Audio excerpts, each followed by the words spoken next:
ನಮಸ್ಕಾರ big boss ಮುಂದಿಗೆ ನಾನು ನಿಮ್ಮ ಲೈಫ್ ಪ್ರಜೇಶ್. ಈ ನನ್ನ ಚಾನಲ್ಗೆ ನಿಮ್ಮೆಲ್ಲರಿಗೂ ಸ್ವಾಗತ. ನಿನ್ನೆ ಅಷ್ಟೇ ಬಿಗ್ ಬಾಸ್ 11ನೇ ವಾರಕ್ಕೆ ಕಾಲಿಟ್ಟಿದೆ.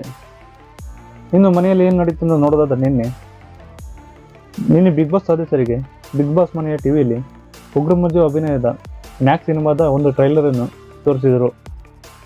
ಇನ್ನು ಸೂಪರ್ ಸಂಡೇ ವಿತ್ ಬಾದ್ಶಾ ಜೊತೆ ಆರಂಭವಾದಾಗ ಗೌತಮಿ ಅವರ ಡ್ರೆಸ್ ಬಗ್ಗೆ ಚೆನ್ನಾಗಿದೆ, ಇದು ಕ್ಯಾಪ್ಟನ್ ಡ್ರೆಸ್ ಅಂತೇಳಿ ಕೇಳಿದರು.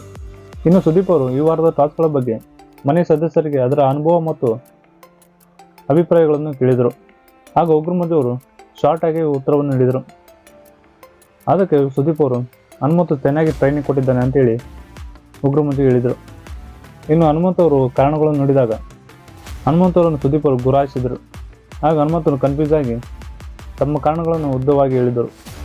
ಇನ್ನು ರಜತ್ ಅವರು ಟಾಸ್ಕ್ ಆಗಿ ತಲೆ ಬೋಳಿಸಿದ್ದಕ್ಕಾಗಿ ಸುದೀಪ್ ಅವರು ರಜತ್ಗೆ ಈಗ ಬರೀ ತಲೆಯಷ್ಟೇ ಬೋಳಿಸಿದ್ದಾರೆ, ಮುಂದೆ ಎಲ್ಲವನ್ನೂ ಬೋಳಿಸುತ್ತಾರೆ ಎಂದು ಕಿಚಾಯಿಸಿದರು. ಇನ್ನು ಸುದೀಪ್ ಅವರು ತ್ರಿವಿಕ್ರಮ ಮಾಡಿದ್ದ ಸಮೋಸ ಬಗ್ಗೆ ಕೇಳಿದರು. ಆಗ ತ್ರಿವಿಕ್ರಮನು ಆ ಸಮೋಸ ಥರ ಇರಲಿಲ್ಲ, ಮೋದಕವಾಗಿತ್ತು ಅಂತ ಹೇಳಿದರು. ಆಗ ಸುದೀಪ್ ಅವರು ಅದು ಮೋದಕ ಅಲ್ಲ, ಅದು ಮುದಕ ಥರ ಇತ್ತು ಅಂತ ಹೇಳಿದರು. ಇನ್ನು ಸುದೀಪ್ ಅವರು ಮನೆ ಸದಸ್ಯರಿಗೆ ಉತ್ತಮ ಮತ್ತು ಕಳಪೆ ಕೊಡಲು ಕಾರಣಗಳು ಸರಿಯಾಗಿ ಕೊಡುತ್ತಿಲ್ಲ, ಆದ್ದರಿಂದ ಹನುಮಂತನು ಕೊಡುವ ಕಾರಣಗಳನ್ನು ನೋಡಿ ಕಲಿಯಿರಿ ಅಂತೇಳಿ ಹೇಳಿದರು. ಆಗ ಹನುಮಂತನು ಮನೆ ಸದಸ್ಯರಿಗೆಲ್ಲರಿಗೂ ಕೊಟ್ಟ ಕಾರಣಗಳು ನೈಜವಾಗಿ ಮತ್ತು ಕಾಮಿಡಿಯಾಗಿ ಮೂಡಿಬಂತು.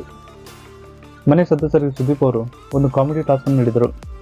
ಆ ಟಾಸ್ಕ್ನಲ್ಲಿ ಬಲೂನಿನ ಗಾಳಿಯನ್ನು ಕುಡಿದು ಒಂದು ಡೈಲಾಗ್ ಹೊಡೆಯುವಂತೆ ಮಾಡಿದರು. ಆ ಡೈಲಾಗ್ ಇರುವ ಧ್ವನಿಗಳು ಸಖತ್ತಾಗಿ ಕಾಮಿಡಿಯಾಗಿ ಮೂಡಿಬಂತು.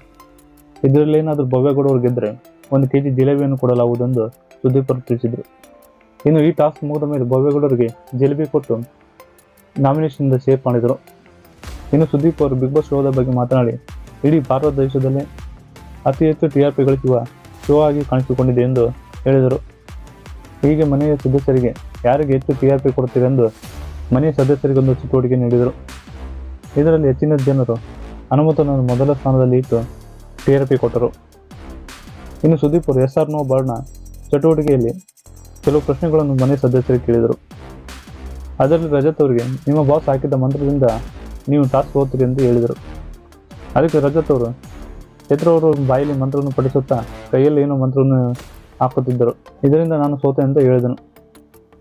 ಆಗ ಸುದೀಪ್ ಅವರು ತಮ್ಮ ಕ್ಯಾಮ್ರಾಮನ್ಗೆ ನಾನು ಶನಿವಾರ ಭಾನುವಾರ ಬಂದಾಗ ಚೈತ್ರ ಅವರ ಕೈ ಮತ್ತು ಬಾಯಿಗಳನ್ನು ಜೂಮ್ ಹಾಕುವಂತೆ ಹೇಳಿದರು.